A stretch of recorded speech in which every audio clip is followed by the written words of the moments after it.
Hello and welcome, everyone. I am so excited because we have Brandon of Bram Astrology back, and it's always just such a treat when Brandon is here to dive deep into the lunation that's happening on August 9th. It is the Aquarius full moon, and we are two Aquarius moons breaking it all down for you. Welcome, Brandon. Hi, I'm so happy How to have be you here. been? I've been great. I've been going through it. This astrology of July, August has been quite the journey, but it's been great. Yeah. Well, I'm glad you're with us today. You look so lovely. I love this ensemble. I Yeah. got to hang out with Brendan in person a few weeks ago, guys, about 2 weeks ago, hmm and it was wonderful. It's great to be able to see you in person, and you're teaching classes in person. Can we talk a hmm little bit about that? Where can people find you? Yeah. So I am at quite a few different shops in the Chicagoland area. But I just did my beginner's astrology three-part class in Aurora at a shop there called Hoof and Horn. And then I also do classes and things at Aura Holistic, which is another shop in Aurora area.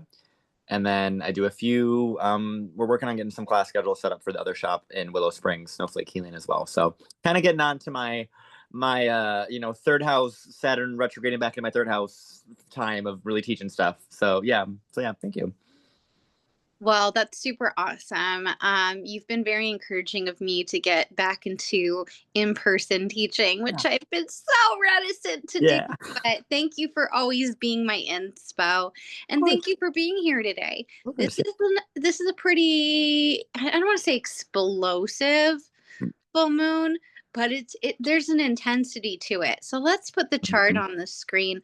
But Brendan, before we do that, what are your initial thoughts when you saw this chart for the first time? What was going through your mind? There's a lot of layers. There's a lot of layers going on. There's almost too many layers going on at the same time. I think when it comes to this particular full moon, it feels like there's too many different loud things happening in addition to a already loud full moon. Um, I am happy that the full moon is in Aquarius because I feel like as an Aquarius moon myself, I have a little bit more of an understanding of what to expect. But the other things in the sky, there's so many other layers to it that it's like I am just waiting to see what's gonna come up, what's gonna change. There's a lot of different like I said, different layers. So it's almost like which one is the culprit, I think is kind of the thing. And it's almost like there's so many different things that it can be, and there's so many different multifacets to this full moon. So I'm excited to talk about it. Yeah. I have three questions for you. Number one, what do you think that people get right about Aquarius moon? What do Mhm. you think people get wrong about the Aquarius moon? And then finally, what is the evolutionary take? Because you come from the evolutionary astrology world on Mhm. the sign of Aquarius, and how do you think that that's infused into this full moon? Yeah. So when it comes to what people get right about Aquarius moons, I think a lot of it is really that kind of way in which we are we're more in our heads. We need to process our feelings. We're a little bit more on that kind of colder side, if you will. There's kind of that mental kind of safety that's required to initiate and connect to people that I think is very true for Aquarius um, moons, and I think a lot of astrologers kind of talk about that a lot. I try and not be as ice king, ice queen energy as some people talk about the I don't. Aquarius. I, What? What do you say? I said I don't relate to that archetype or the detached archetype at all. Yeah, I relate to it only in the sense of like when I am processing my feelings. Like my best friend is also an Aquarius moon, so when we're processing our feelings, it's a very much in this head space and in the kind of like okay, let's talk about all this stuff, let's do all pattern recognition. But so I think that part and maybe potentially the disconnect from the body part too, kind of too much in the head, too little in the body. Um, and then what they get wrong, I think honestly people think that Aquarius moons are well, it's interesting because I feel like there is an aspect of it that is cold, but there is also a lot of warmth behind Aquarius moons when they're in that right environment and they're with those right people and they have the right kind of people that they feel that they're close to, that their chosen family.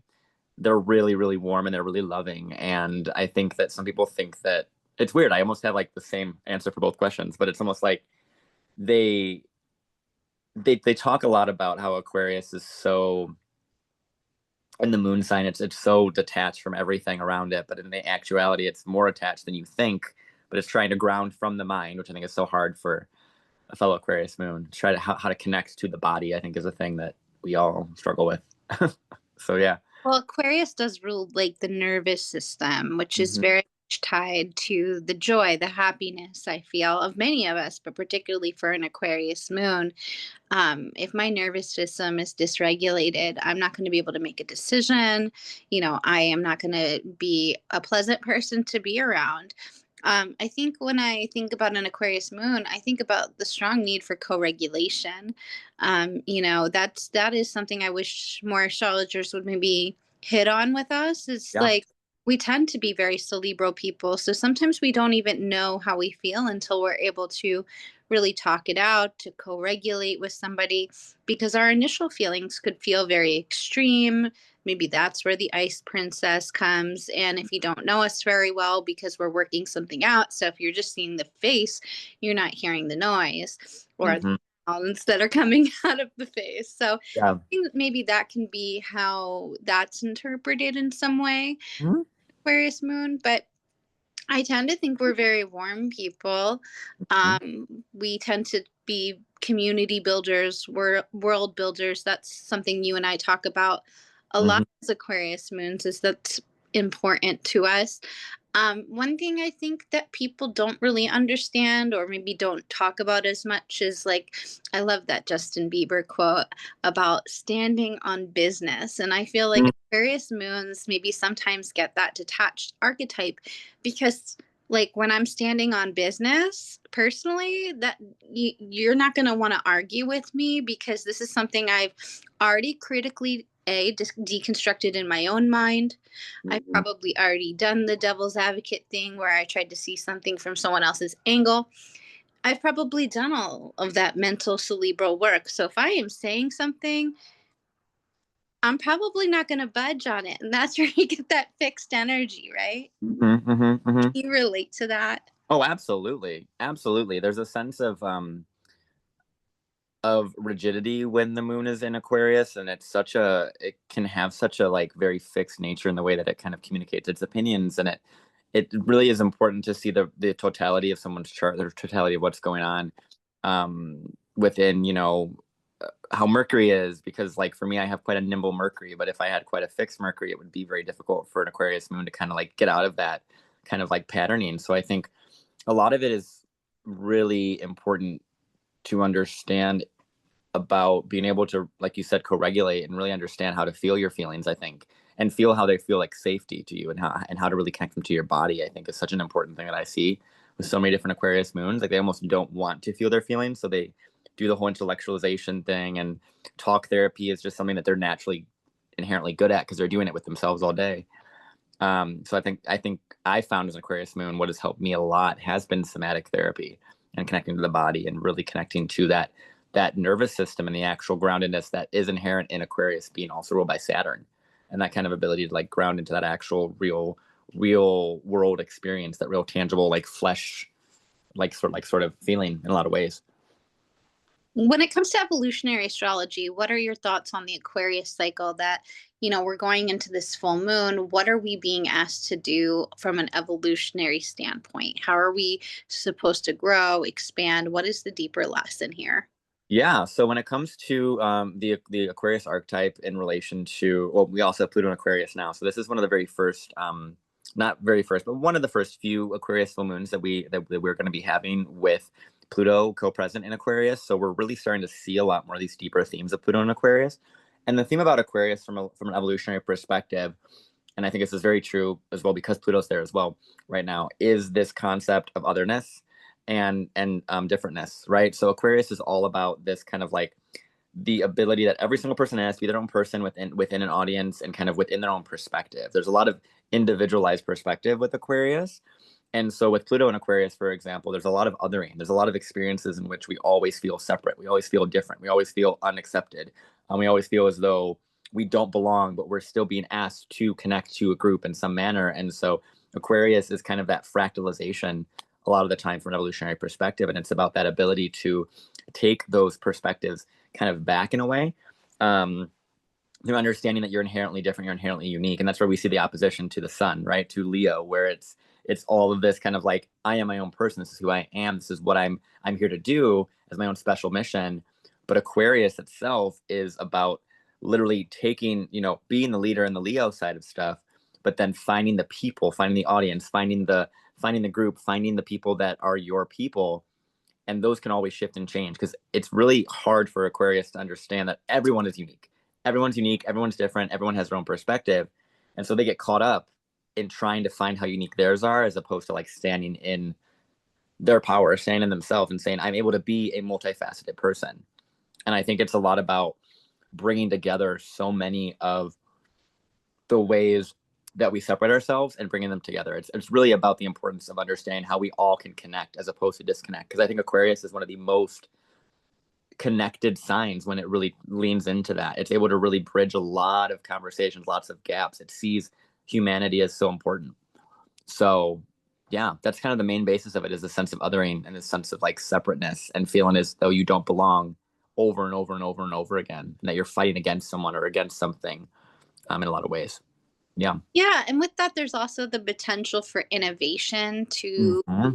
move in a way that is very different from how you normally operate. So, if you are feeling really stuck, if you're I mean, we are in a Mercury retrograde. This can be a time of stuckness or things ruminating, repeating in the mind, right? Mm-hmm. Great time for contrary action. This is a great time to experiment with life and try something a different way, to be a little bit more curious. If you're not understanding someone's motivations or actions at this time, this is a great time to engage in that conversation and really get to know someone, because oftentimes what we think in our heads might not be actually accurate, right? Like you think about even just like, sometimes what's that term that people use, resting bitch face, like Uh-huh. sometimes you Yeah, like somebody like at a store is being mean to you, but you have no idea what's going on in their day. They could be thinking about their sick child at home. They could be going through a breakup. Maybe they liked you very much and they were just a little nervous around you, like, so this exactly. is to be curious, to not necessarily go with the status quo. Mm-hmm. Yeah. Oh yeah. Very much about trying different things. It's very, very Aquarius moon, and connecting with people in a different emotional way as well. I think, Yeah, yeah, a lot of different experiences, and understand that everyone has a different part of you, a different yeah. different way in which you can connect to yourself. So the Sabian symbol for this particular lunation is a watchdog standing guard, protecting his master and his possessions. I'm super familiar with this degree because it happens to be my Juno. Oh, So yeah, let's see. This shows, and this is again from Linda Hill. This shows protecting one's people or boundaries, to be a watchdog standing guard. This can be a tiring responsibility, but one that has you feeling you belong and contribute to the safety and well being of your loved ones, or perhaps those that you work for.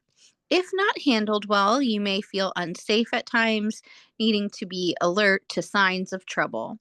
This can be a good thing, but it can also lead to paranoid behavior where you can't relax. Enlisting the support of trusted and loyal supporters may help, but you probably also need some self assurance. Watch out for false feelings of intrusion or betrayal, guardianship, things that protect, being alert to invasion or trouble. Learning to relax, locks, alarm systems, and security systems, dogs, constantly checking up, sudden responses.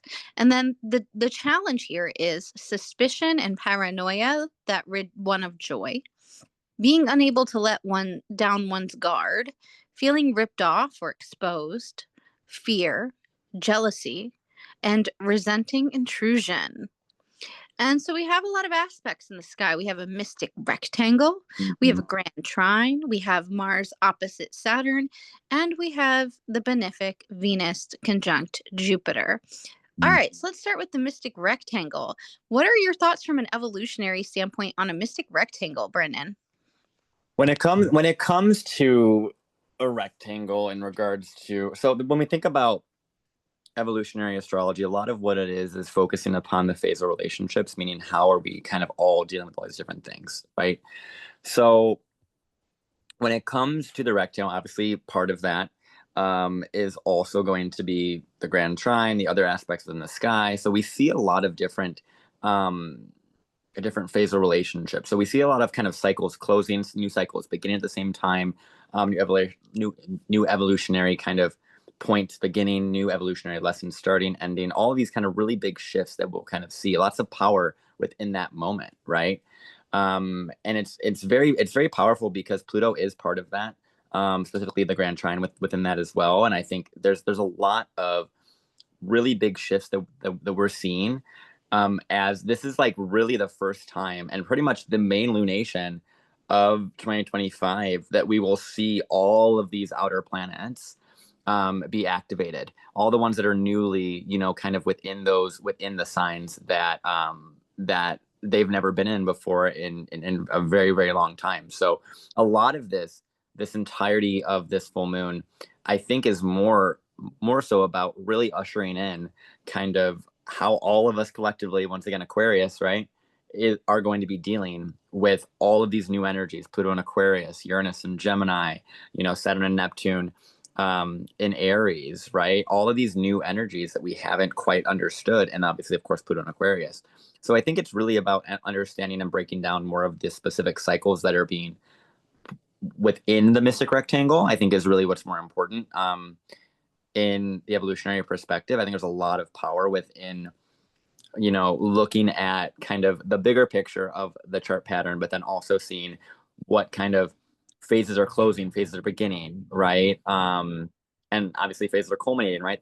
The full moon and the Mars opposite Saturn are both culminations of energy in a lot of ways. And then we see Venus Jupiter as more of a kind of balsamic phase, which is its own kind of seeding moment in a lot of ways, right? So I think it's more about really seeing the mystic rectangle and then really seeing how each particular aspect or phasal relationship is really kind of ushering in or closing out a new evolutionary lesson. And that's why you kind of want to go to like each one of these as we kind of go through them.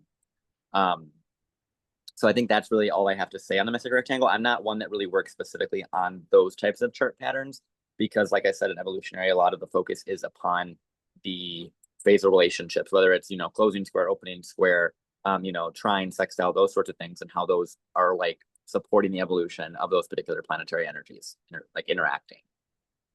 So I hope that kind Oh of, yeah, definitely. I get that. yeah. It can feel like we're being pulled in different directions. Also, I feel like there might be like one part of you that really wants to break free from something, from whether it's like a job or a pattern, an expectation, ways of living that just simply don't fit anymore. You might also feel, because it's an Aquarius moon, like a little bit distant, like you're watching your life from like maybe the outside, like it's a movie. That can be kind of a theme with an Aquarius moon. It's not numb, but there's a little bit like your mind is on the future while your body might still be stuck in the past on some level. Mm-hmm. So there's this like quiet inner tension between like what you want to believe and what reality might be, showing you at the present time. Or, maybe there's some big dreams with Saturn, Neptune, or ideals or things that you hoped that would pan out. But like now you're being asked to face what is real, right? Not to give up, but to build something that's actually going to be more solid, more sustainable. So, like, if you've been dealing with burnout, this could be like your body physically being like, hey, I can't do this anymore. I need to, like, actually do a job that is, or, a lifestyle choice that, like, is going to be more sustainable for the next 20 years or something, right? So, something that can actually hold up over time. And you might feel like you're torn between, this is again, it's that Mercury retrograde is still happening here. So we're, Mercury retrogrades are the rewords, like rethinking, revising, right? So you might be kind of torn between acting and kind of holding back at this time. There could be like pressure, for example, to avoid conflict or keep the peace or make sure everyone else is okay. That's, very codependent Aquarius moon. But deep down, there can be like also this like strong urge to like speak up for yourself, even if it's like messy, or to take action. Um, Another thing that Sarah Ashley kind of brought up, which I thought was really interesting too, she talked a lot about like libel lawsuits that could Mhm. potentially come up with this, because we have Mars in Pluto, or sorry, Mars in Pluto, Mars in Libra, which is, very litigious. And with Pluto, they're, getting into power struggles, Mercury retrograde, what you say, what you physically have put out there into the world, right? Rethinking that could be one way. Another thing is, if you have sibling dynamics in your life, that can also be a Mercury thing. Maybe there's some family dynamics, especially like in narcissistic families. Often, siblings are triangulated, or maybe they even have completely different experiences of the parents. So we Mhm. can be dealing with, different dynamics with duality, and with the people in our lives. Maybe this is a friend, in our lives, or someone we thought was a friend, second guessing things that you say, things that you think. That could be a key here. um it feels subtle, but it also feels like it's intense underneath. So Yeah. there's something that we might like, it might not necessarily be about the action happening during this time, but like you can sense the feeling of it all. Like full moons are werewolf moments, right? They are when we get really emotional, we kind of lose it, everything kind of comes to the surface. Mhm. So, we could have a lot of intense feelings about things that have been kind of not necessarily hidden, but like just beneath the surface over the last couple weeks. We don't have to rush into action. We don't have to fix everything. With this Sabian Sybil, maybe there's this need to protect, like maybe that's the feeling, is being the watchdog, feeling like you need to protect something, right? But if you sit with the tension and you let all of these contradictions breathe instead of trying to pick one side, you might start to see a bigger picture. One where you don't actually have to choose between belonging and being yourself, or one where being true to yourself doesn't mean being alone, or one where you're building something that can hold both your reality perhaps and your dreams, while also building something that is a little bit more structured and sustainable. It's kind of like, I'm almost imagining somebody who has to shut down a brick and mortar store but is still going to stay online, kind of thing, where like we haven't given up the dream. This isn't anything happening in my life, by the way, guys. So if you know that this is actually happening in your life, please tell us in the comments. But it kind of has that feeling, right? Like, um, we also have a grand trine, which is really helpful. Do you want to talk a little bit about the grand trine? Yeah, there's a lot. There's a lot. Actually, yeah, let's talk about the grand trine. Let's talk about Mars opposite Saturn, and let's finally talk about the four-leaf clover that is Venus conjunct Jupiter. Yeah, I love that one. Yeah, so the Grand Trine, I think, I mean, obviously Mars is the trigger point. Mars is going to be the trigger point to everything in really this entirety of this chart. Obviously, Mars is opposite Saturn.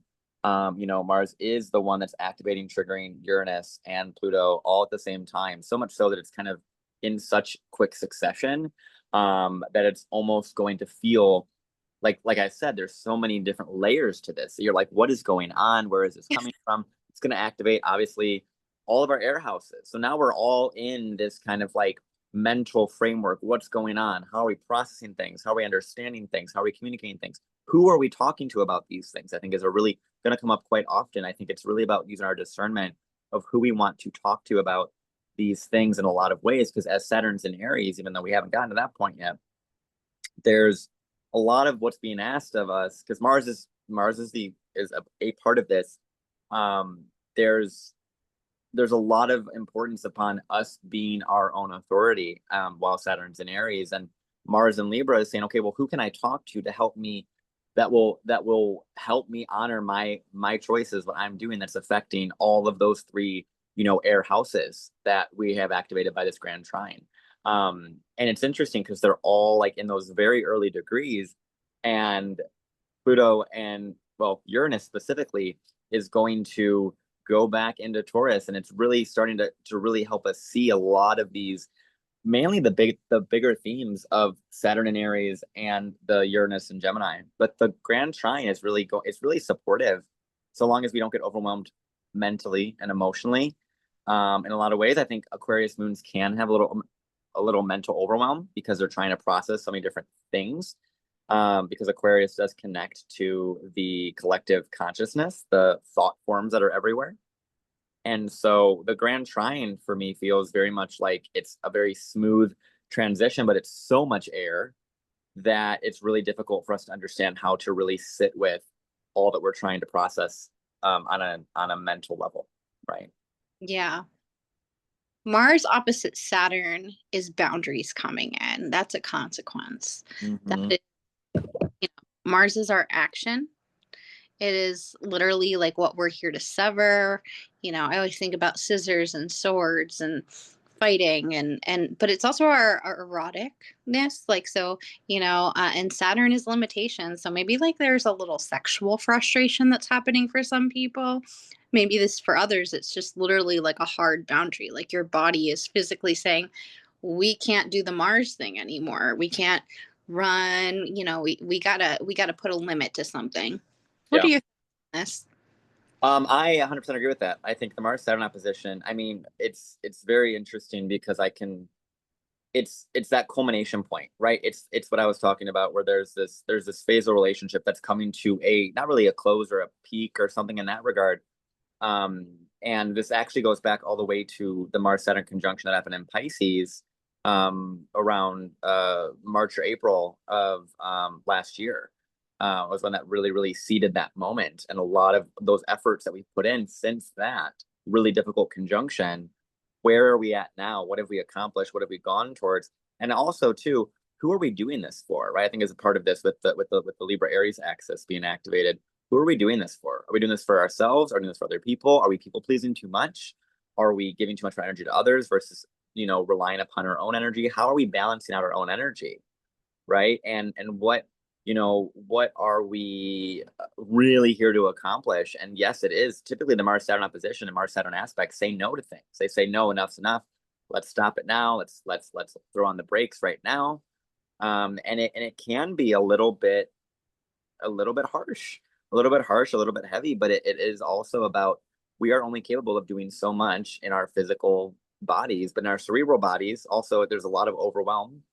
And I think it's about knowing how to bring it into our body, right? Once again, the somatics and those sorts of things come up again, where it's about slowing down despite all of the information, all the overwhelm, and knowing how to say, hey, enough's enough. What do I need for my own discernment, not like for my own energy? What do I have to do today, right? Focus on what I have to do today and what I have to do for the next day. And what are my goals? Don't get caught up in everyone else's goals and everyone else's things, right? Don't try and be there for everyone else besides yourself, right? With Mars and Libra too, I wonder if this is like legal actions. Like maybe that'll be the theme. Again, between August 9th and the 2 weeks preceding that, we're gonna maybe see some legal ramifications, maybe on a global scale, for some of the things that have been happening, boundaries, consequence, like having to take responsibility for your actions is going to be a big theme.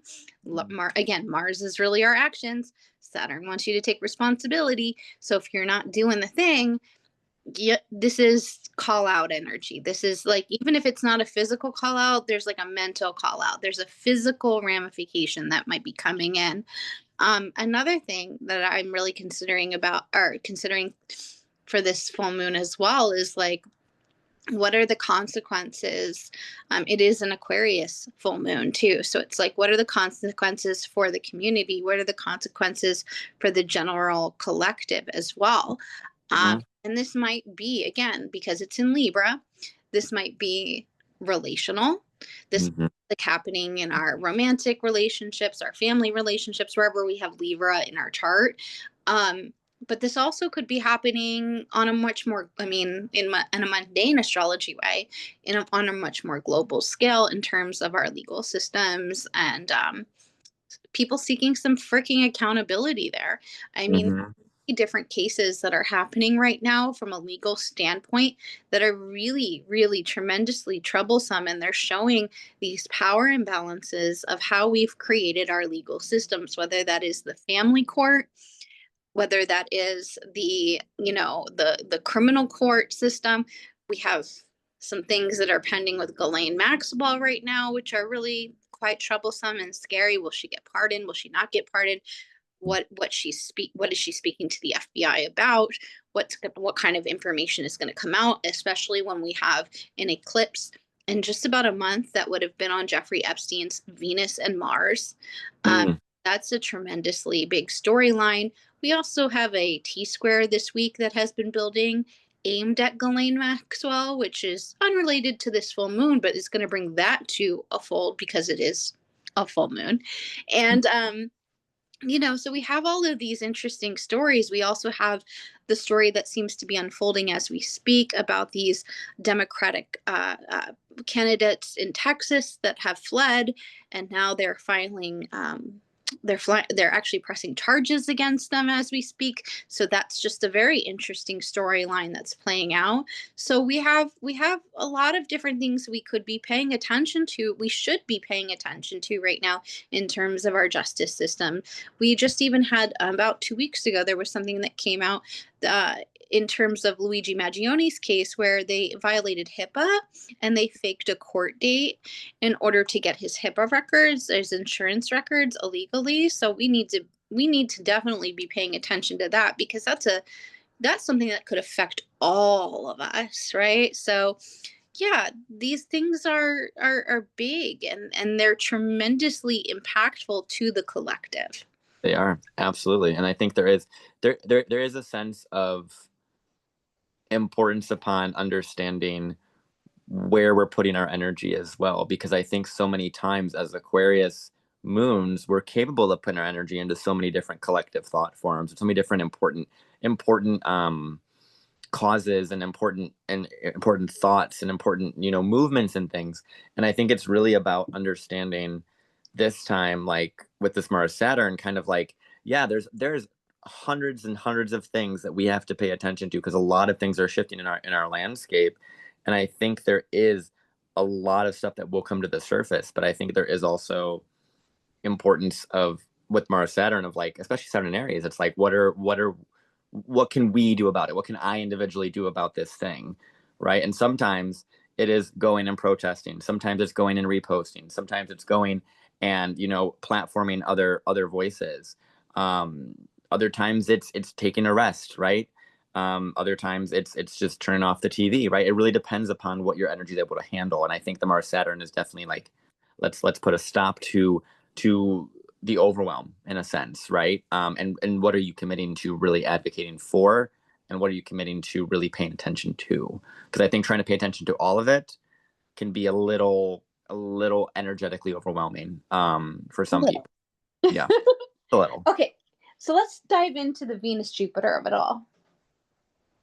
Mm, I love this. I love this part. This is the best part. I This mean, is the happy ending, guys. it's a very powerful thing, and I think a lot of astrologers are talking about this. Venus Jupiter, and it's interesting because when we see such a quote unquote malefic difficult aspect in the sky with Mars opposite Saturn, and then we see such a positive happening or aspect happening at the same time with Venus Jupiter, it's almost like it's going to be this really difficult thing, but there's also going to be a really positive thing that might come in at the same time. And it's really about seeing where those two, that opposition and where that Venus Jupiter conjunction is happening as well. I think it's great. For one of the things that I really think about, that I can't get out of my mind when it comes to Jupiter and Cancer. I think this might become more prevalent when Saturn goes back into Pisces and makes a trine to that Jupiter and Cancer, but is the idea of healthcare, and the idea of kind of like really helping a lot of people through more resources. And it's strange because I feel as if this is kind of like the breaking moment that allows a lot of people to go in and give support or go in and reform a lot of the system, because I'm having senses as if there's a lot of reform happening as the structures like kind of falling apart in a lot of ways. And I think in that way there can be some hope, and I think that's the moment of Venus conjunct Jupiter that we'll kind of see in our own individual lives. But then I think on the collective scale, I think it's something healthcare related, homelessness, home based things as well. I think there's going to be some interesting things in regards to that. So that's my main thoughts on Venus conjunct Jupiter. Yeah, I mean, we have the two benefic planets. Venus is our values, and it is the women in our lives. and it is our money, our finances, and then also Jupiter is also happening, and which is, Jupiter expands things, of course, and it's our judicial systems, and it wants to hold things again accountable, but more maybe in that legal kind of way and the principled kind of way, as opposed to Saturn's like the strict disciplinarian. Jupiter's the one that is the rabbi, or he's kind of Mhm. coming in and being like, what is the meaning of all of this, Yeah. guys? So I think that there is something kind of really beautiful that is brewing here. This is interesting. I actually went on a walk last week, as this Saturn Neptune conjunction was perfecting, and I was telling my best friend this story about how I was on this walk at the beach, which is also very Neptunian, and Mhm. there were all of these churches that were stationed at the beach that day. Many of them, they weren't connected. It was all different churches, and the further down you went, the more Christian it got. So like the first one was like a hip hop. They were having like a Christian hip hop kind of concert. Oh, And this cool. woman walks up to me and she's like, Jesus loves you, and hands me a flyer for their church. And it was like actually really sweet and kind of touching. And normally where like I would be like kind of grossed out by the colonization of trying to get everyone to go to Jesus, right? Like it was Mm. actually, like I told her, it kind of felt like the movie Saved a little bit. Mm. Where it was Mm. like there was a quirkiness to it that was like nice, and people were seemed really happy, Yeah. and it was nice. And then we kept moving down, and the next church was like, you have sinned, you're going to hell, repent now. And I was like, Mm. Jesus Very, fuck, very man. different. Like, Very different. Yeah. and then the further down I went, the darker it seemed to get into the Christianity. And like Which there was a guy preaching, and he was like, if you're gonna go to hell smoking cigarettes, you're gonna go to like, oh, and I was wow. just like, this is like the dark side of Venus, or sorry, of Saturn Neptune. So Yeah. I've sort of noticed, like, that's one instance. Another instance is a number of my best friends in her world in a different city, they've been having a lot of struggles in their own life, and they've been more open to magic, and I've been teaching them things, and I'm Mhm. just like, and they're all moms, by the way, or dads, and so their kids are actually kind of, and that's the generational aspect of it all. Their kids are kind of watching them do these spells, and they're working. And like one of the greatest stories is, I'm not going to say her name for privacy reasons, but my bestie's bestie, her husband has been waiting to hear from this oil job for quite some time. And, it's been a tremendous strain financially on the family. And so I taught them how to do one of the spells that I commonly do here.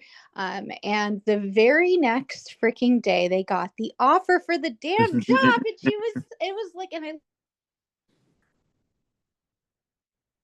Oop.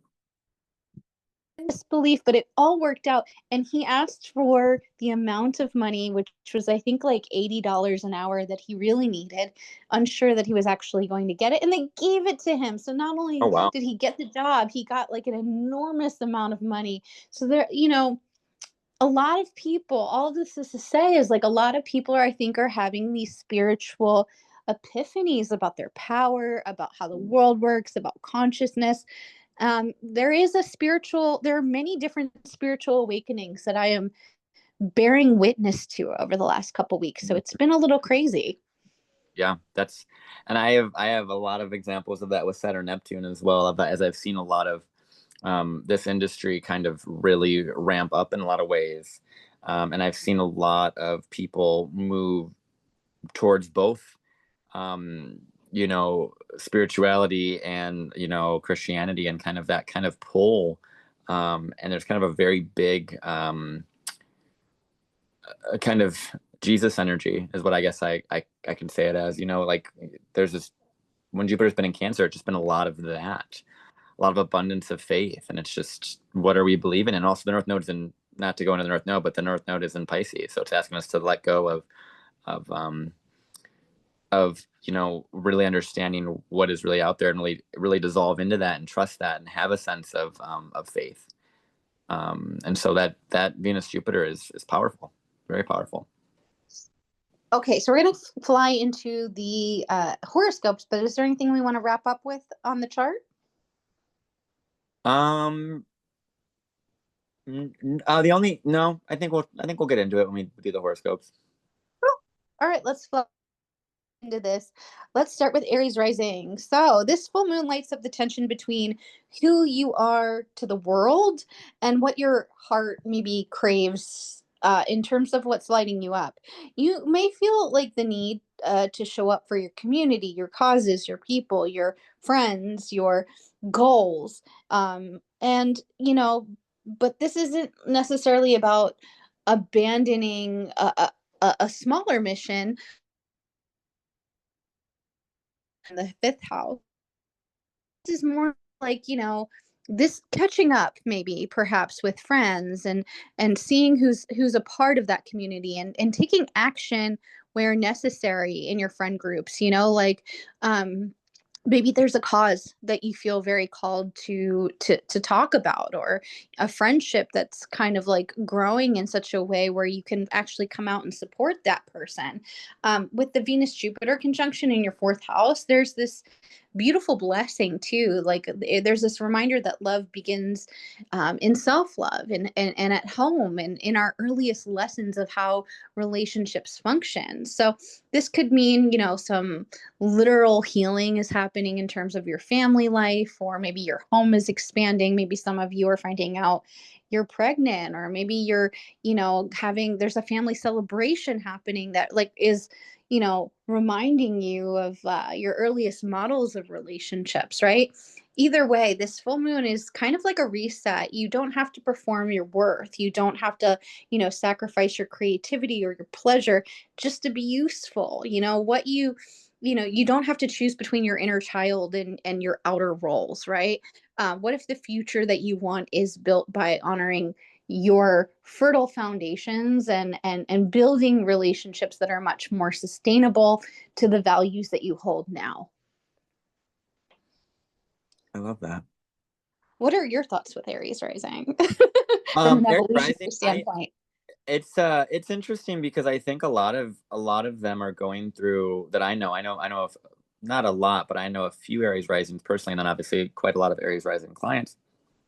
And a lot of them are going through like this really quick move, and you kind of spoke about it with the Venus Jupiter in the fourth, where they're almost like moving in with a partner. Like one of the Aries rising friends that I have, they got into a relationship really quickly, pretty much really fast. And by doing that, they're moving in with them, they're expanding their household, so now they're getting like such a big influx in that way. And I think this full moon for Aries risings, I mean, you have to remember that they're ruled by Mars, so they're kind of the trigger point in a lot of what's going on within this chart. And I think it's really about them recognizing who they want to bring into their inner space, bring into what's expanding for them, and bring into and maybe share with their network and share this on social media or whatever it might be.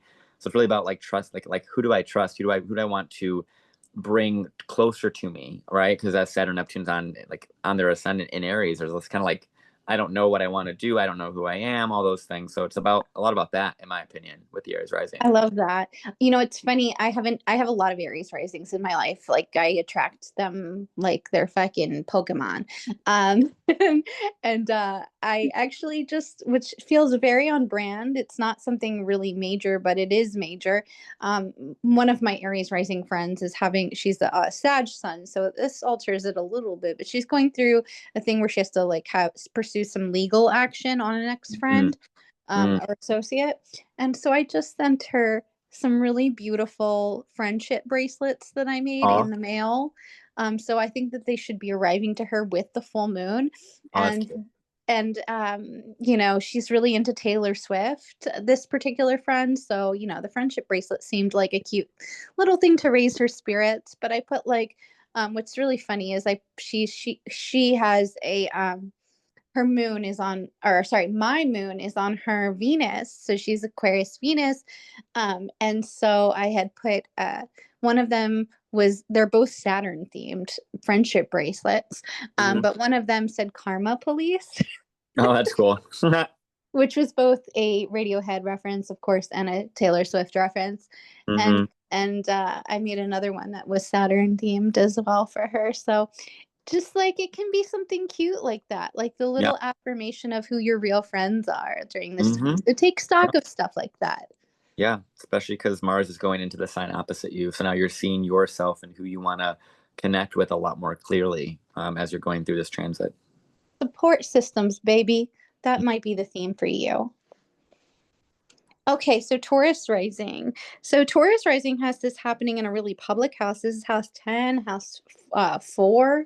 So I wonder what's culminating in terms of your career right now, in terms of a legacy that you're trying to build, the community that perhaps you're trying to build, what you're part of. Maybe there's a crescendo sort of happening here. Maybe you've needed a little bit more, like work life balance over this time, so maybe there's like a check-in that we could be doing with ourselves, like, what's sustainable? If some of my energy has been pulled in this direction,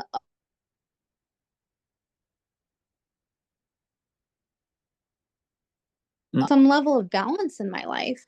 I also love that this Venus, Jupiter thing is happening in the third house. So I wonder if there's something new that you're learning, or if your attitude's just been a little bit more optimistic.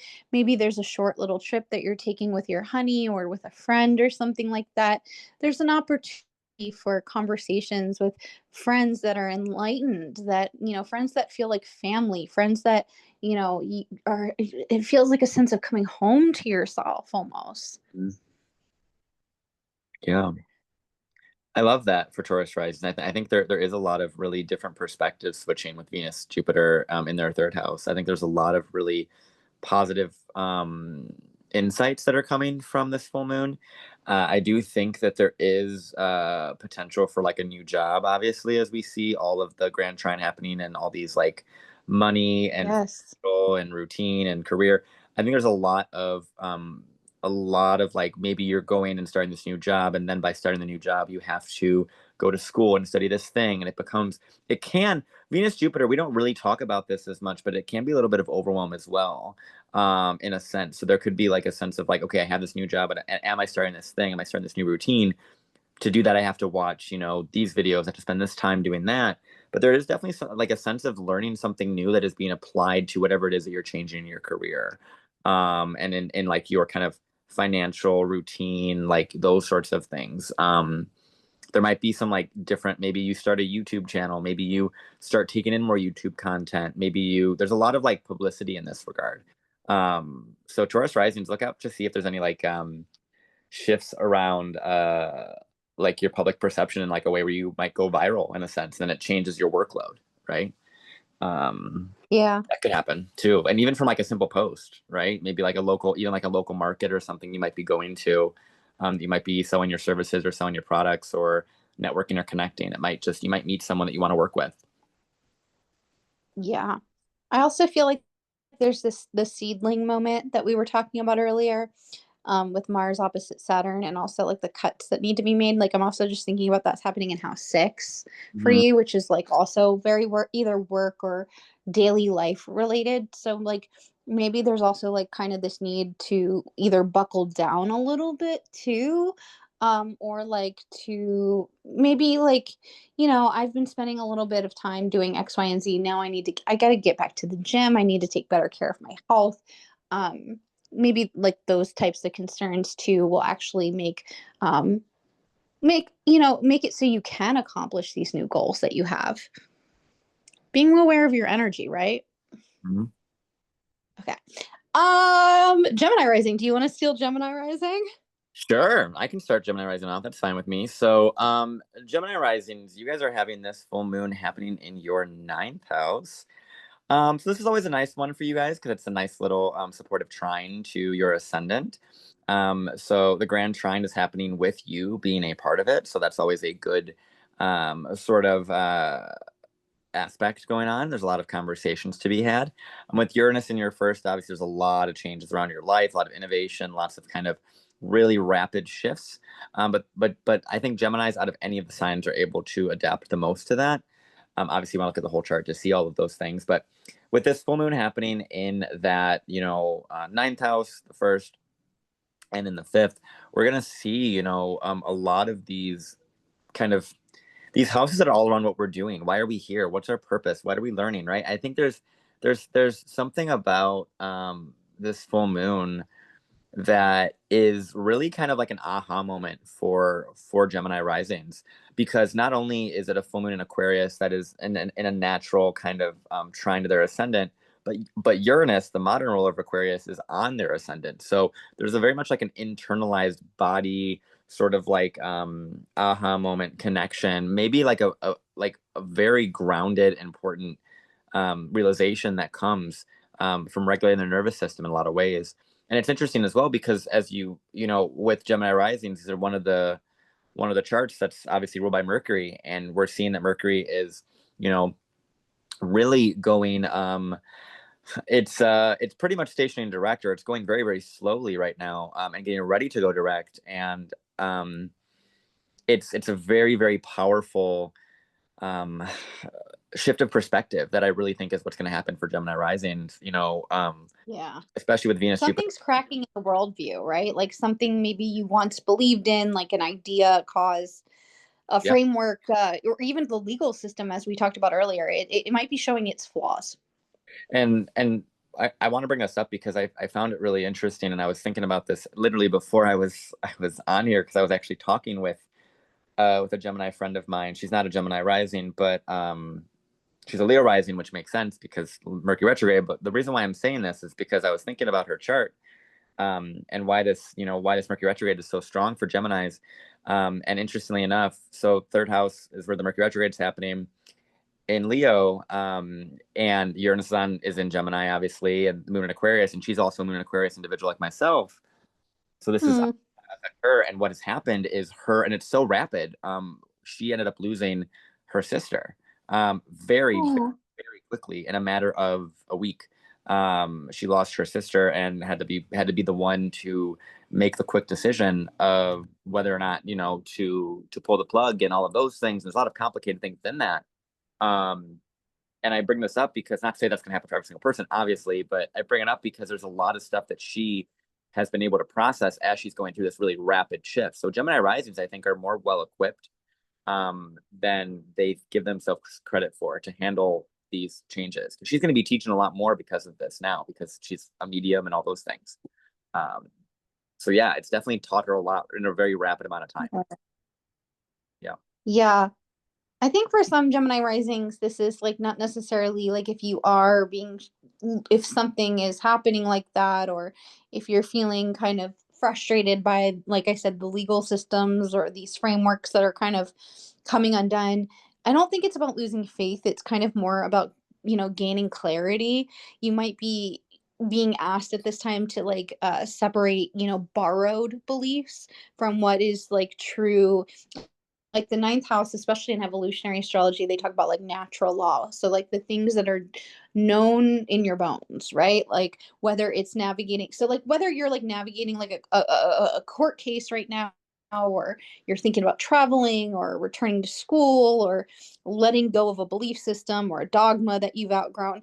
This is actually kind of a lunation that's going to invite a bit of a leap if you're brave enough to take it, not into chaos, but into like a deeper personal truth, right? So at the same time, let's talk about Venus and Jupiter, which are really kind of gently kind of expanding the second house of value and worth. And so this is like a underneath all of that, there's like a blessing, and it comes with a bit of a mirror if you allow it to be a mirror, or a door. What do you believe that you deserve, not just mentally but spiritually or intellectually or emotionally, with it being in Cancer? Are you willing to outgrow beliefs that keep you small or underpaid or emotionally bankrupt, right? So then this moon will say, let the truth set you free, because that's the ninth house. It's truth, right? But only if you let go of the version of you that stayed quiet to maybe keep the peace, or dimmed what you felt was a fair amount of money for your for the value for what your energy you're actually putting into things, right? Keeping in mind, that you're a sacred vessel, a Gemini, and this next chapter may begin where like an old story is finally kind of ending for you, right? Does that make sense? Absolutely. Absolutely. Yeah, that's kind of what I'm seeing for Gemini. Um, Cancer risings, though, this is an interesting kind of energy that you guys are experiencing because it's happening in the eighth house, which is not always the most comfortable house, and also the second house, which is your finances. So I wonder if there's something kind of financial happening here, or something having to do with your own psychology or transformations around your worth or how you value yourself. What are your thoughts on Cancer rising? Well, I have a lot of them in my life. My Yeah, partner's a a rising. Cap rising. You're a Cap rising. Yeah. So I get all the Cancer risings, and it's interesting because a lot of them right now are going through these really, so like my partner is a Cancer rising, and he is going through, interestingly, kind of a legal thing, but it's a settlement in a way that it was money that was owed to him, in a sense where his car got totaled by a drunk driver, and Yikes. he is going to be getting a pretty large settlement from that court case after he got a new car and everything. And I think he's going to be able to move in and find a different place to live. So I think it's really interesting to see how that's playing out during this Yeah, film. that's pretty spot on for the eighth. I Yeah. actually, it's funny, as we're talking right now, I have a Cancer rising friend literally blowing up my phone, texting me, um, Hmm. and they were talking recently to me about some eighth house stuff too that was going on in their life. But for them, it was disability insurance. They got told that they're not disabled enough for this insurance, and so now we're trying to work out some eighth house magic in order to get them their damn disability, Yeah. and to rebuke that, right? Yeah.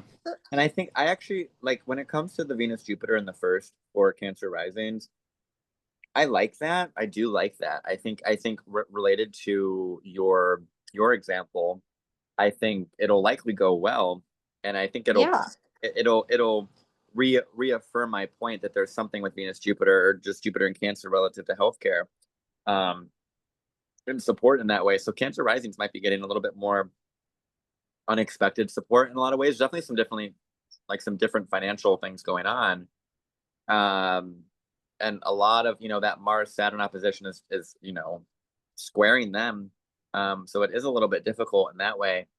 But I think it's really about them seeing how they can go deeper with other people, deeper with themselves, deeper with trusting Yeah. others, in a way that might be different from them, right? Might be a little bit distant, might be a little bit weird, might be a little bit unclear, but it'll allow them to really believe in themselves and their own autonomy as they trust other people, trust themselves to know how deep to go with people in a lot of ways, I think.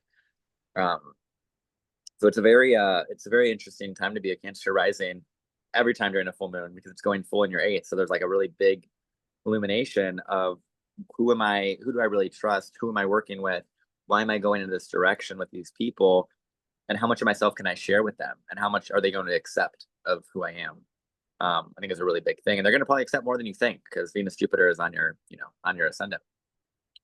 Beneficial friendships, I feel like, are coming into your life, like really beneficial friendships. I also have to laugh because, again, that Cancer rising friend that I have, I'm teaching her magic. So friends coming with the magic. Uh-huh. Mm-hmm. Leo rising. What are your thoughts on Leo rising from an evolutionary standpoint? Well, from an evolutionary standpoint, when we think about Leo rising, they have a lot of their story is focused upon the fourth house, right, in Scorpio. So wherever you really want to look to the Scorpio house when it comes to a lot of things, to kind of see where the soul is really looking to go into. So Leo risings, although there's no planets in Scorpio at the time of this lunation, a lot of what they're really trying to understand is really, how are we really feeling safe in all of this? Who do we feel safe with? Similar to Cancer risings in a way. But who do we really want to connect to? How do we see ourselves in someone else? How do we accept ourselves kind of what I was talking about earlier with the evolutionary perspective of Aquarius and Leo, and that archetype and that balancing act between separateness and differentness, and uniqueness, and then the ability to just shine and accept yourself as who you are. And I think a lot of the Leo risings that I know are really going through a different way to connect to people right now. A few of them are really shining the light on different relationships, and they're kind of moving towards more relationships of polyamory in a lot of ways, or different ways to relate to people in a very detached but safe but supportive way. I think is really, really important.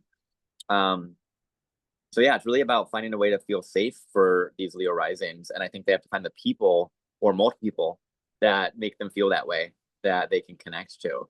And Leo risings, like I said, one of those being my friend who's a Gemini that has Leo rising. She had a lot going on, but now and obviously she lost a relationship with a sibling, lost and her family being this, being the moon and the seventh house going full. A lot of these relationships are coming back that she's had to deal with her family. So you might be having to deal with a lot of family relationships that might not have been as kind to you, because Scorpio rising in the fourth, or not Scorpio rising, Leo rising, Scorpio's in the fourth. So there's a lot of like detoxification of family stuff coming up, for at least the Leo risings that I know, as they're needing to rely upon their family a little bit more during this time. That's interesting. I do have a lot of Leo risings in my family that I'm no contact with currently. Yeah. And sometimes crisis brings those things together so you can really see the different perspectives. And I think when it comes to my friend, there's looking at it right now is how fresh it is, talking to her about it. And she is once again in Aquarius moon. So there's a lot of this kind of coming full circle and reestablishing a connection to family and feeling safe again and knowing who to trust and who not to trust in that way. Um, That so makes sense. yeah. Oh, all right. So Virgo rising. I am a Virgo rising, so maybe I will take a little bit of the lead on this. Uh-huh. So I wonder if there's some sort of community based project that's finally coming together in my life. There's been a lot of panels that I've been kind of putting together for the upcoming eclipse season. Things seem to be, getting busier with my business, which is nice. So maybe this is actually like we think of the sixth house and we get really nervous about it. But for me, I've been finding it quite pleasant, especially with Venus and Jupiter in the 11th house. It's kind of expanding my network. So if you have like an online business and you're a Virgo rising, this should be a very fluid time. Like, I think that this is your voice being heard and maybe appreciated. It might be a little bit busy though. So you might need to, that's the Mars Saturn of it all, maybe having to express a little bit more boundaries, or reassessing maybe some financial aspects, or adjusting your pricing or something like that could be happening. I also think that there can be culminations in terms of friendships right now. For me, this has been quite positive, like beneficial friends have been coming. People who have been coming to me a lot in crisis have been leaving feeling like they have a newfound lease on life and some new tools in their toolbox. So that's Mhm. been really cool because, Virgo rising, I can feel like I'm on the outside a lot. So it's been really nice finding my people. So I wonder, for many Virgo risings out there, if this is about finally getting that community that you've been trying to build. Mm-hmm. I like that a lot. I think and that kind of feels very on the nose for you too. Mm-hmm. I think it's so beautiful to see how the astrology translates to our own personal lives in a lot of ways. And I think for you, it's it's so cool to see all the Earth risings get a little bit of especially Virgo. I think it's so much more support because Mars has been ripping up your first house for quite a while for the last couple of weeks, and now it's in your second. So now it's like, okay, now that I've done all of that like reanalysis of who I am, my messaging, what I'm doing, how can I go out there and really know what I want to do, who I want to make money with, how I want to make my own money, how I want to collaborate, how I want to potentially help pay others in ways like that. And it's interesting because this woman in the six is very much like a lot of effort that you've made to figure out your place and your ability to connect with other people and connect with other groups and dynamics and things like that. And I think it's really powerful to see how your routine is going to change and how you can find the right people to maybe take some weight off of you, in a way so that they can help support more of your efforts as well. And that's especially true once we start getting to the next eclipse, or the next lunation rather, which is going to be those eclipses, and really bring out those Virgo tendencies, because we're going to start having a new moon in Virgo, and then we're going to have an eclipse, and then another, kind of partial solar eclipse in Virgo. So we're gonna have two really a lot of activity in those Virgo houses. So I would think there's a lot of shifts around how you're moving in a lot of ways. So For sure. Okay, so we have our Libra rising friends. Do you want to take Libra rising? I'm sure. gonna the ladies' room for just a second. So, Brendan, would you mind handling this for just a second? I'll be Sure. back. Yeah, I can talk about Libra rising for a while. Y'all are, that's fine. Sure. So Libra rising, this is an interesting one because obviously you are Mars. Mars is on you right now. So much like Aries risings, and Scorpio risings, which we'll get to next, you are really the ones that are kind of really the ones I would advise the most to watch your reactions, to watch your reactions, to watch your impulse, to really be aware of your own kind of ways in which that you're really going after, your goals and your things, and who you're wanting to advocate for or against or fight for, right? All of those things. There's a lot of fighting within like this Mars and the Ascendant in Libra. So it could be a lot of like really intense desire to really find balance, find justice, find someone and something to kind of like really ground you, because there might be some people that might come in and say, enough's enough in a lot of ways. So be careful for what you're kind of triggering and what you're triggered by, with Mars in Libra. And the full moon's happening in your fifth, which is all about identity, obviously, and identity formation, who you are, what you're doing, creative pleasures, all of those things. So you could take up like a new physical routine. I think is a really good thing for for Libra risings. Kind of really wanting your kind of body to get to a different sort of level, I think is really a thing. It's almost like really visualizing who you want to be. I think also knowing that Venus Jupiter is happening in your 10th. I think there's a lot of seeding moments of like, what would I ideally want to look like, right? And what efforts do I have to take to get there? And who do I have to kind of talk to, or who can help me get there? So you could get a lot of Libra risings getting coaches, a lot of Libra risings going out and doing more networking. One of my Libra rising best friends, she is currently going to be going through and going to um, different like shops and things to really try and find people to collaborate with, and different networking events that she's never really done before. And so, and I think it's going to be really, really fruitful for her, because she's been working on this project for quite a long time. And I think there can be a culmination of effort as well with Mars Saturn that we don't really talk about as much. So I think it's really about just what you do to like use this energy and see, do I want to be angry? Do I want to be the one that causes this issue? Or do I want to be the one that that creates that peace? And it's really about your choice in the matter in that way.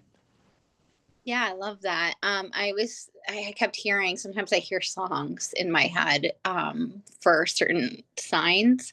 And Mm-hmm. I kept hearing Supersonic by Oasis. Mm. I need to be myself, Mm-hmm. be no one else, Yeah. Um, if you haven't heard that song, please go listen to it. It's amazing. But I'm also just feeling like that's kind of your anthem the next 2 weeks, like who you actually are. Like when you are just who you are, you don't need to be anyone else. You don't need to fit in with the crowd. You don't need to Yep. be like your coworkers. But what you authentically are when you show up at the table, just as who you are, with your values, with your knowledge, with what you know to be true about community, about people, about togetherness, about the magical feeling that comes together when music is delightful, but when you're at a concert with like, a million other people who are like singing those same lyrics with you, and each one has like a different personal story, a connection to those songs, you are very much aware of that transcendent kind of feeling of like what happens when music or community is accelerated to that level where it becomes a vibration of something, right? Mm. And so I want you to think about that. Almost imagine your life like a concert over the next 2 weeks of people chanting around, like singing that song. What are the lyrics that you're singing? What do you feel in your heart that is authentic to you? And bringing that to the table, right? Like, does that make sense? Huh. Absolutely. Absolutely. I think it's really about Libra risings knowing when they're defending when they're defending who they are versus when they are. It's interesting because I find a lot of Libra risings might take this in a way that when you are being yourself authentically versus when you are um, being performative to push people away, right? I think there's a lot of that with Mars on the ascendant, where people can be so they can want to protect themselves against someone, against something, and it's almost like I would rather Libra rising just go and just be themselves and not need to feel that need to protect themselves or protect themselves from anyone or anything. And I think you might feel that urge, but just be yourself. You don't have to protect yourself from everybody so long as you validate your own self, right? I love that. All Yeah. right. So where are we in the totem pole? That would take us to, ooh, we keeps doing that. It keeps going backwards. Mercury retrograde. It's okay. It's fine. Scorpio. So Scorpio rising. So for you, this is again like anytime things are hitting the angle houses, it's sort of like affecting all areas of life. So there might be something happening at the roots of your life right now that's reaching a culmination, whether that is a living situation, a family dynamic, something maybe perhaps in your internal world. What are your thoughts on Scorpio rising? This feels intense for them. Like there's something in your foundation that might be, really kind of well, one thing might be hitting a peak, there's something else that might be kind of crumbling presently Yeah. a little bit too. But with that, there's this chance for transformation of ideas, of spirit, of knowledge too coming in. Yeah, there's a lot of really deep kind of introspective things that are happening for Scorpio risings because I think that like you said, whenever there's a full moon on an angle, it can kind of hit in a very intense way. And I think with a full moon in the fourth house and then your chart ruler in the 12th, and then we see like, all this activity at the top of your chart. Once again, we're seeing this kind of thing, kind of similar to Libra risings, where it's like, what are we doing here? What are our goals in long term? But it comes from a space of not necessarily with Libra risings where it's like an external validation thing. It's more of an internal kind of like what do I really desire on a very very deep level inside of my body, inside of my like what are my differences? And I think knowing that this grand trine is affecting all these different water houses, this can be a very emotional time where I would suspect that Scorpio risings might have a little bit more of a emotional breakthroughs in a lot of ways and emotional moments that I think Scorpio risings might not be as used to expressing or used to showing. So they might have to show different feelings to their family, different feelings to people closest to them, or they might need to be a little bit more vulnerable than they're used to. Um, and I think knowing that this Venus Jupiter is happening in their ninth house, I actually really do like that because I think they're going to probably find that as they express more to their family, to their loved ones, to themselves as well, I think is a really important part of this. Um, they're going to find that they are able to change their worldview. They're able to change the way that they perceive themselves, and they're going to have a very different kind of faith around themselves as well. Because Mars is, their chart rulers in the 12, so there's a lot of really private work that they're doing, really introspective things that they're prepping for once Saturn goes, or I'm sorry, once Mars goes into Scorpio. So there's a lot of really deep work that I think Scorpio risings are dealing with, but they're probably used to it because Scorpio. Um, so yeah, that's what I have to say on that. I think there's a lot there, but yeah. Yeah. All right. So Sagittarius rising. Okay. So I feel like there's a lot happening for Sag risings too. I have a lot of Sagittarius risings in my life that are just kind of on the precipice of a lot of change. And especially with the eclipses about to hit them next month, a lot of things are kind of, again, changing on those angle houses. So this is kind of like a precursor, right? To that, it feels like. What are your thoughts? I think it is very much a precursor. A lot of the mutable signs are getting a lot more activity, Yeah, just because of the nature of what they're prepping for. Despite this being a lunation in a fixed sign, I yeah. think it's really prepping them for what we're gonna see. Friends, like lean into your neighbors. Like this is a really great time where if you're unsure about some sort of path that you want to take in life, which is coming around the bend for a lot of, I think, Sagittarius risings, the solutions are going to be in your friendships, girl. Mm-hmm. Mm-hmm.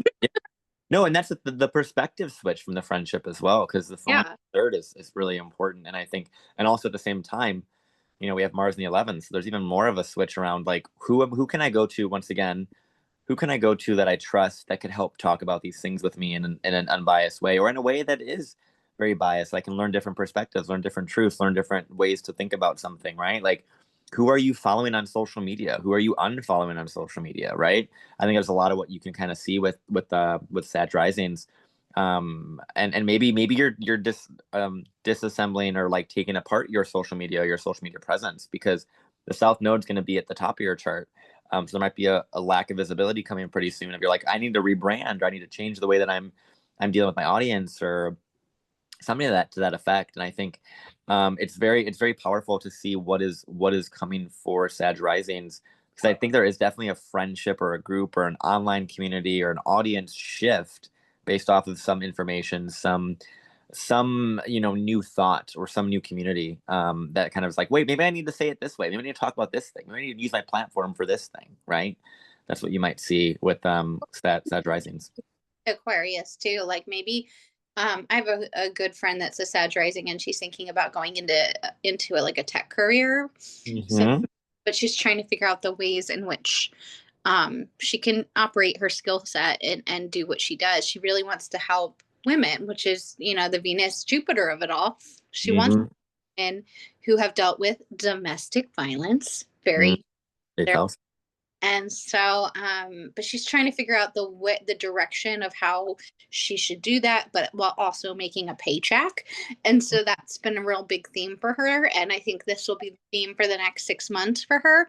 So it kind of is on brand, right? Like Yeah. maybe you're trying to figure out a way to use something, something you're learning to innovate, to create change for others around you immediately. Tap into the women in your life. I'm telling you, I think that that's where you're going to find your juice, your magic. Yep, I very much agree with that. Yeah, I think Sag risings are gonna have quite a fun time, especially because their chart ruler is exalted this year. So like that's just a great time to really explore a lot of different things, and specifically in regards to how your beliefs are disempowering versus empowering you, and how you can find people that are, women specifically, once again because Venus is involved, women groups of women and things that are allowing you to uplift your voice and reframe some things for you. Yeah. If you're a Sag rising woman, find yourself a moon circle twice a month or maybe once a month to go to with maybe the new moon or the full moon. That's going to be your juice. I think that, like, there's a lot that can be said for when women get together and we set intentions for each other, we hold space for each other. I think that, like, if your ADHD mind, because you're a Sag rising and chances are you're a little ADHD, if you can remember to attend, do it, because I think this is a great time for you to really feel that level of support as well. Okay, these are your people. You are a Cap Rising native. I will let you take it. Yep. Yeah.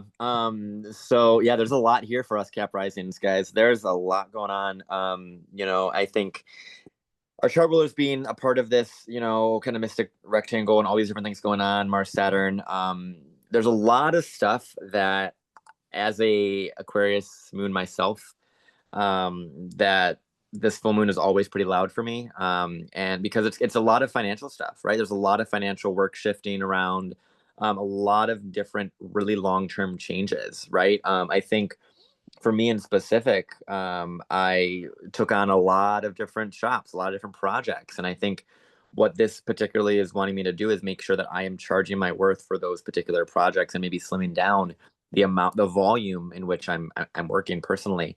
So I think it's really interesting for Cap Risings, because a lot of us are having this Saturn in the fourth that's really asking us of like, where are we going? What are we doing this for? Are we moving? Are we changing house? Are we doing these things? And in my own life, I'm seeing that happening as well, where it's like, am I moving back with my family? Am I moving to a different country? That came up today, which is wild. Am I moving in with my partner? All these different things are kind of coming up at the same time. And I think when it comes to a full moon in your second, it's almost like, okay, well, how can we find the community, find the resources, find the online support to be able to make the money that's needed to be able to reach these goals, right? Because Mars is at the top of our chart at this point, and it will be really wanting us to move towards a new goal. But it's like, is that goal able to really sustain us internally in the private space, right? It might look good in regards to the effort that we're doing externally, but internally, is that internal space really taken care of? And so there is a lot of really rapid change that is happening in my life as things are kind of all like just really, really rapidly changing. And I expect this full moon to be quite active for me for obvious reasons. And also with Venus Jupiter in the seventh, there's a lot of like really a lot more clients, a lot more clients that I am getting now at this point, which is amazing. But I think it's really about finding ways to lean on your support. I think is really what's important here. Lean into your network as a Cap rising. Lean into your family if you have, or whoever you describe as your family. Lean into that. Lean into your own discernment, your own safety. Provide yourself that sort of safety, and find the people once again that you can connect to. Because we see Mars in Libra, we see Venus Jupiter in the seventh, right? So we see these like people, these power people that can really help you make a lot more money if things are more formed and more kind of innovative and different and unique. So we try and find a way that you're different ways to make money, different people to make money with, things like that. Yeah. So what I say on I that. I love would, that. Thank you so much. yeah. What are your thoughts on Capricorn risings? Well, I feel like with a full moon in the second house, obviously there is the financial aspect, but also sometimes with the second house too, we can see dietary things because it's what we consume. Mm, So I'm also wondering too for some cap risings if like a diet change could be yep. in store, but it's something that probably is going to be more supportive of you. So it's like, recognizing that in the same vein of what you were saying before, like what do you have the energy for? Well, if you're not having the energy, this could be like, I need to add more iron to my diet. You were just sharing with me that was something also Yeah. happening in your life potentially. Yeah. But Yeah. I'm also imagining, maybe that's protein, maybe, or maybe this is just literally like doom scrolling. Like I'm spending a lot of my fucking time looking at this negative shit online and it's taking away from the time that I could be spending with the people that I love.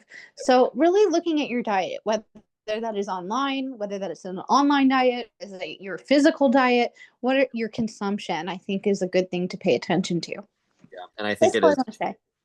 I know, I love that. That was so helpful too. I think it's very interesting because as I see this chart in like a medical astrology kind of perspective and kind of just like switch it with that, there's a lot of like overly how do I word this? Like overly indulgent kind of energy, Venus, Jupiter, and Cancer, Mars and Libra. Those are all like kind of sugar and Yes. liver sort of like overactivity.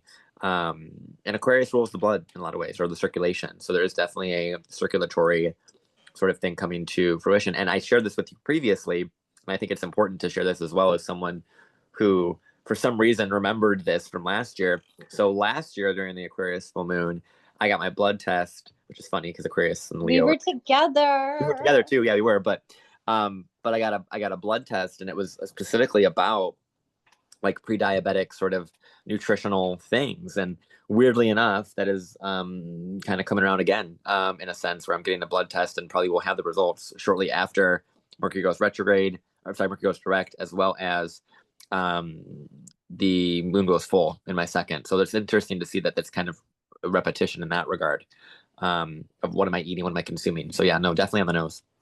Mhm. Right. So we've made it to Aquarius. What are your thoughts on Aquarius rising going through this in the first house? This is main character syndrome. 100%. This is main character energy right front and center, right? And I think it's really nice because you know, we see a lot of this sort of like Aquarius risings, and you and I did this video many, many months ago about Pluto and Aquarius affecting Aquarius risings and how that's kind of how to like what to expect for that. And I think, like I was saying at the very beginning of this, I think that knowing this full moon is one of the first few full moons that we're going to be having in Aquarius with co-presence with Pluto for the next like 20 years, you know, we're going to see um a lot of these sorts of themes of how are you othering yourself? How are you making yourself feel small? How are you making yourself feel like you don't belong? Our world is rapidly changing, so rapidly changing, and I think it's Aquariuses as well as Gemini's um, are very much capable of being the containers for the new age and the new paradigm and the new perspectives. So I think this full moon in your first, there's a lot of like potential, like obviously body things going on and like health things, but how are you making yourself too small for groups, and how are you making yourself, and how many groups have you outgrown, and who have you outgrown in a lot of ways? Um, I really like the Mars Saturn in, the ninth and the third. I really do like that for perspective switch. It's kind of similar to what we were talking about um, a few signs ago. I forgot who it was, but um, about really shifting your perspective around what you're saying about yourself. How you could like come out, right? You could come out. You could have a different identity in a lot of ways, or really step into an identity. I think could be really really powerful, and it's about committing to that verbiage, committing to that word, that messaging in that sense. I like this a lot. This a lot for Aquarius risings. Yeah, I love that too. I was just thinking too with Aquarius rising. I actually, my friend's husband is an Aquarius rising, and this is actually incidentally, he's a 17-degree Aquarius rising. So this is actually happening right on his ascendant. And we talked earlier about the little spell work that we did. And this is the guy that asked for his value, getting it delivered to him, and he got the job. So I feel like there's something worth celebrating during this 2 week period too. Maybe it's a new job, maybe it's a perspective change. But regardless, I feel like, with especially with Venus and Jupiter together co-present, there's something worth celebrating.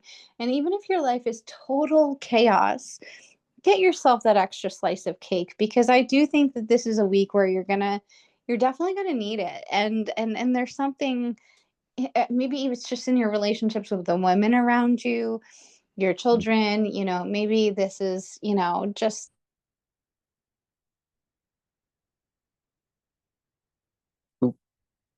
What were you saying? Oh, you cut out right there, B. oh, I said there's something worth celebrating here. Yeah, there definitely is. There always is when there's a full moon on your ascendant. Always is. Yeah. So maybe it's work related, maybe it's related to like reaching a fitness goal, maybe this is related to, quitting a habit or something that you've been doing for a while. Regardless, I think this is a good time to like really take a look at the places where we can have struggle in our lives. You're having a little bit more ease during this time with the benefics there, right? Like this is a Yeah. struggle house, the sixth house, right? But Yeah. with Venus and Jupiter there, this is the most benefic planets in haunted places.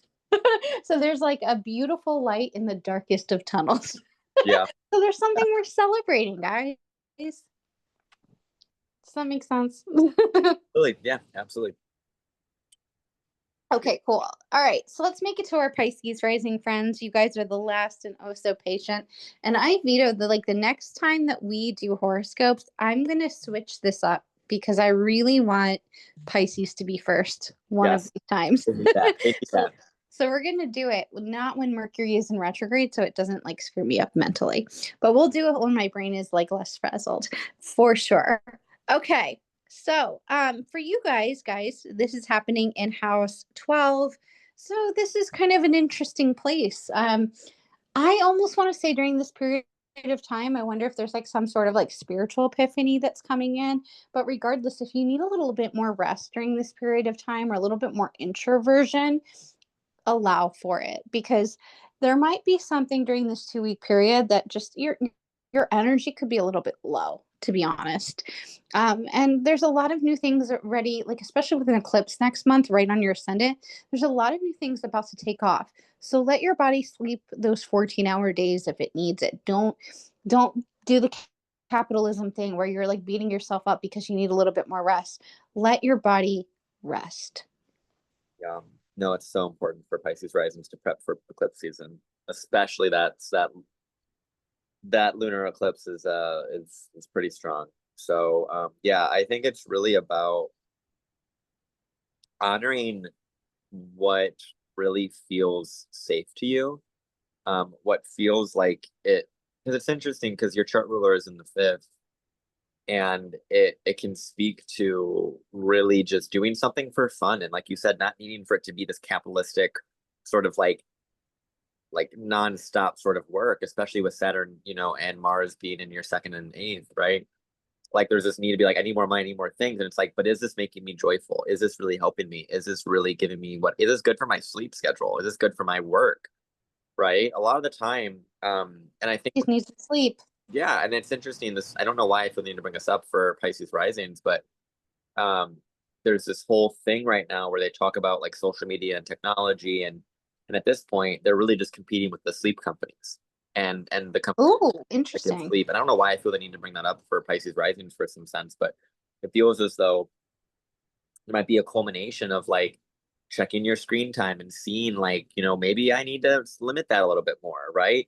Maybe I need to not work as much on my social media or work as much on, because at the end of the day, now in the world that we live in, you can be on your phone 24/7 nonstop and consistently work, and it will fry your brain, your receptors in that way. So I think there's a sense of like saying, okay, like, is this fun to me, and is this enjoyable to me, and is this helping me really feel like take a break from technology, and take a Yes. break from work, and maybe go and create art, do like a like do something like a dance class, Or therapy. yeah, therapy, art therapy, anything that allows you to just really connect to that feeling, connect to who you are, I think is really beautiful. You know? Yeah, I my best friend is a mom, so she's like very cute into like child psychology especially.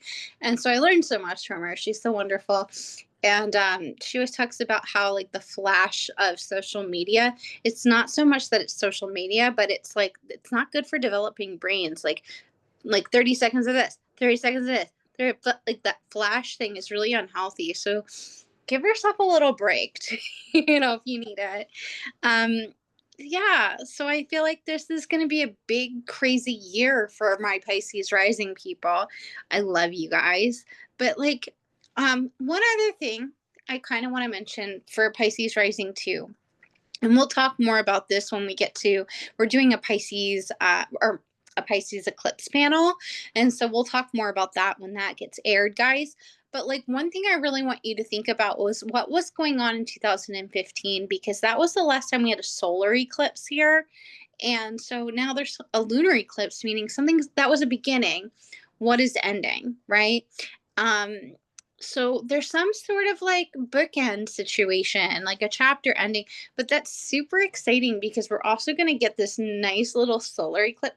Something tells me if you're a single Pisces rising, get ready to mingle because someone's coming in, baby. Mhm.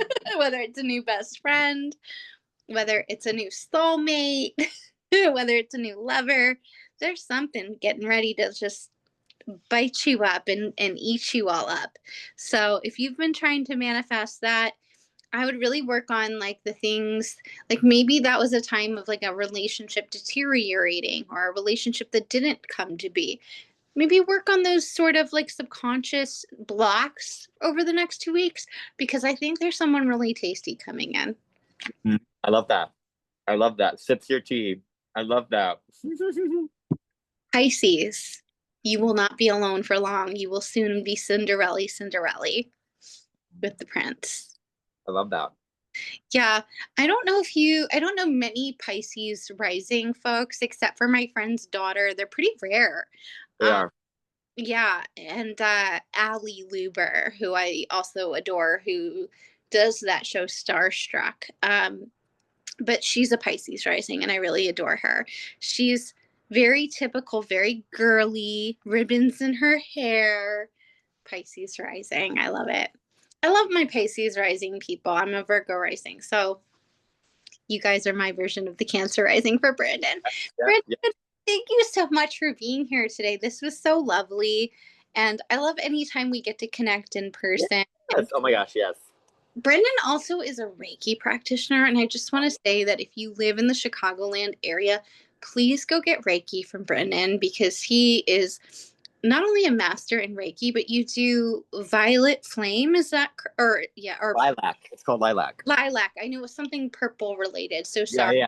They're Can okay. you explain more what that is? Because I was looking that up recently, and it looked so healing and beautiful. Um, so lilac is living in light and consciousness is what it stands for. And it's like an interdisciplinary version of energy healing. So it uses sacred geometry, it uses ascended masters, it uses a lot of kind of more grids in a lot of ways. It kind of works with the energy and within a grid as opposed to within like the chakra system. Uh, Yeah. so it kind of works in a little bit more of an Aquarius way, like kind of in the more of the kind of like more like, quantum sort of field in a sense. And it really just enhances everyone's kind of gifts that they bring in it with. So for me, I do lilac through my voice. So I do vocal toning is how it comes through me, as Oh, opposed to like laying hands on people like you do with Reiki. And then I also use the chart within lilac as well if we do astrology, like if I know the chart as well. So yeah, very interesting. yeah. Well, I love Brendan. Brendan is always like, it is the icing on my day when I get to see. The other day he was so lovely. He invited me to an event that was in Chicago, and I don't drive, so it's a little hard for me to get from point A to point B. But I did notice that it was somewhat close to my home. And so I just started walking and I was like, maybe I'll run into Brendan and like maybe I'll figure it out. And lo and behold, I went like maybe just like a 15 to 20 minute walk from my house, and it was much closer than you said it was. And it was literally the place I get tacos all the time. It was right there, and we just had a day, and it was so. And I remember leaving and just feeling like so like energy lifted. And every time I just want to. The only reason I'm sharing this is because, guys, this is such a rare thing, and maybe you'll see it in the tears in my eyes that seem to be forming because I don't get to say this very often.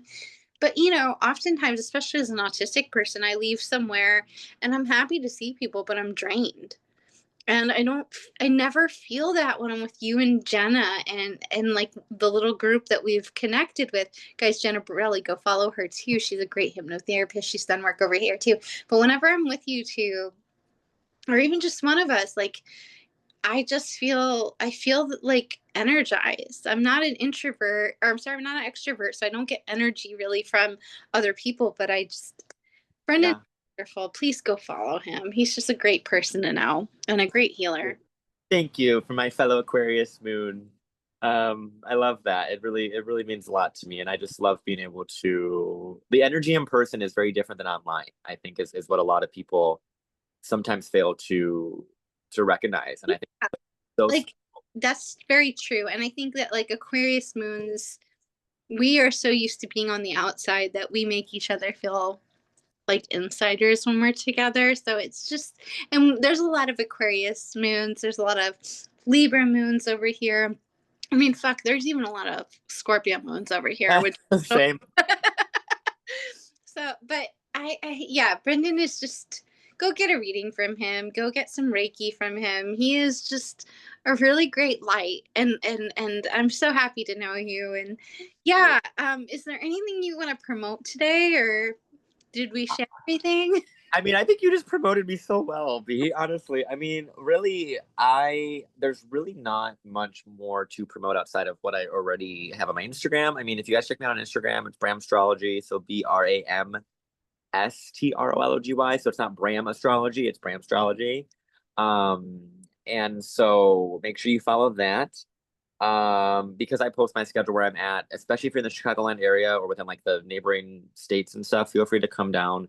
because we have a lot of different things that I work at a bunch of different shops there, and then obviously virtual stuff. But I'm really just kind of working on some long form projects in the back end. So you'll see some stuff coming out pretty soon, but just really just posting stuff, just doing stuff like this and enjoying and loving every single person I get to meet along the way. So yeah. Well, thank you for being here again. We'll see you with, I think you're coming to one of our panels, or maybe. Yeah. Okay, cool. All right. Everyone have a great time. Let me know in the comments like what has shown up for you. Did Brendan hit? Did I hit? Did it hit on just something completely lovely? Tell us in the comments because we want to hear your feedback and like what would you like to see. Hey guys, I want to pose you one last question if you made it this far. Brendan did a mutual reception workshop, which was so lovely last year. Would you like to have Brendan back in 2026 as I am starting our winter catalog programming? And if so, he's an evolutionary astrologer. So, what would you like to hear him talk about? Or would you like him to talk about Reiki? Let me know that in the comments. And we can try to ask him for Yeah. precious time. Thank you. Yeah. Of course. And Yeah. have a great weekend and a great week. And we love you so much. And thank you for being here. Bye. Bye.